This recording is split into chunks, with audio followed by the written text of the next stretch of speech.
Hello, I'm Janine Turner, founder of Constituting America. Welcome to our annual academic study. This year's study is entitled The Genius of America, A Journey into Our Republic, a study on Alexis De Tocqueville's Democracy in America. In Democracy in America, de Tocqueville argues that citizens in democratic societies were expected to think more about the proper responsibilities of government. Samuel Gregg. This essay is based off the following information. Government by Democracy in America, Volume 1, Part 2, Chapter 5, Subchapters 4 through 5, pages 199 through 110. The title of this essay is Government by Democracy in America, Volume 1, Part 2, Chapter 5, Subchapters 8 through 11. Public Expenses Under the Rule of American Democracy, Instincts of American Democracy in the Fixing of the Salaries of Civil Servants, Difficulty of Discerning the Reasons which Persuade the American Government toward Economy. Can the public expenditure of the United States be compared with that of France? Written by Samuel Gregg. Though well known for his political and social commentary, de Tocqueville devoted considerable attention throughout his life to issues of political economy. He was well versed in the economic writings of thinkers like Jacques Turgot, Adam Smith, and John Stuart Mill. De Tocqueville also explored some of the pressing economic topics of his time in texts such as his Memoir on Pauperism, 1835.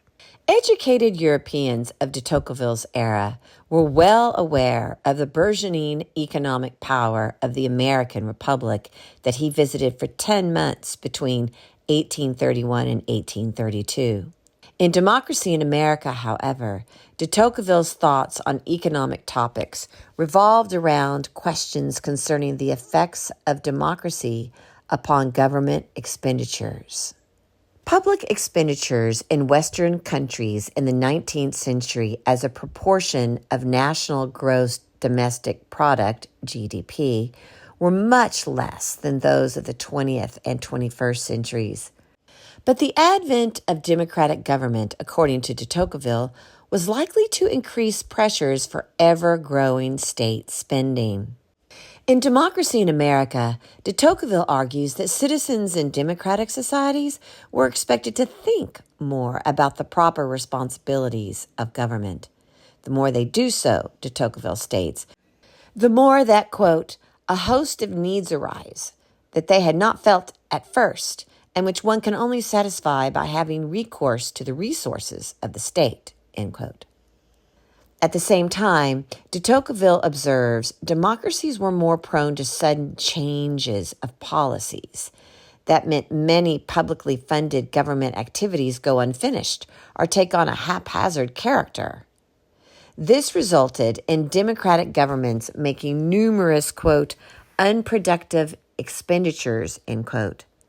Such inefficiencies were compounded by the fact that, quote, continuous surveillance, end quote, of public officials in charge of implementing budgets were lacking in America.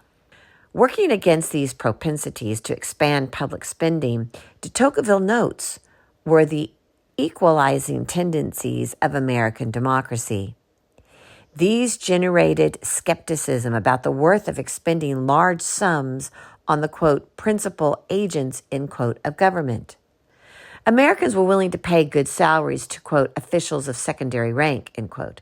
Yet their democratic instincts led them to spend less on, quote, the great officers of the state, end quote.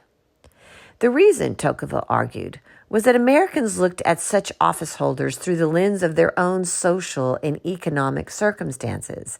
This means, he wrote, that democratic society, quote, give those who govern it hardly enough to live honestly, end quote. That parsimonious mindset affected Americans' willingness to engage in public expenditures on government buildings and public events.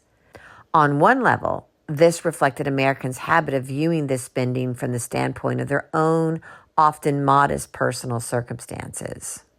But another element that disinclined Americans to support government spending on such things was the fact that Americans were as much, quote, a commercial people, end quote, as they were a, quote, democratic nation, end quote.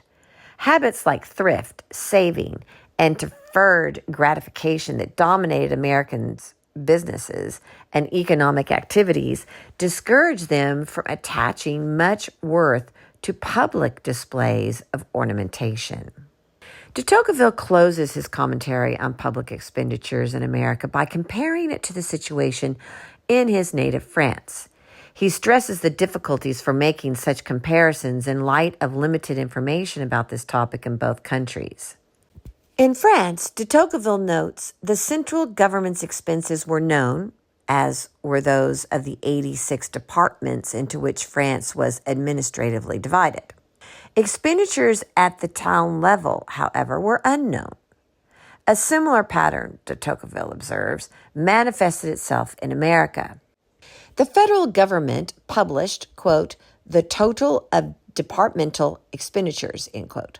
One could easily obtain, quote, the particular budgets of the 24 states of which the Union is composed, end quote. Yet, at the level of county and town, de Tocqueville wrote, such information was near impossible to find. De Tocqueville nevertheless maintained that taxation and government expenditures in France were much higher than in America.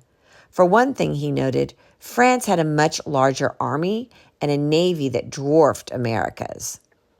France's national debt was also larger than America's because France had been subject to 2 invasions in de Tocqueville's lifetime. America's physical isolation from Europe, however, meant that it did not face this prospect.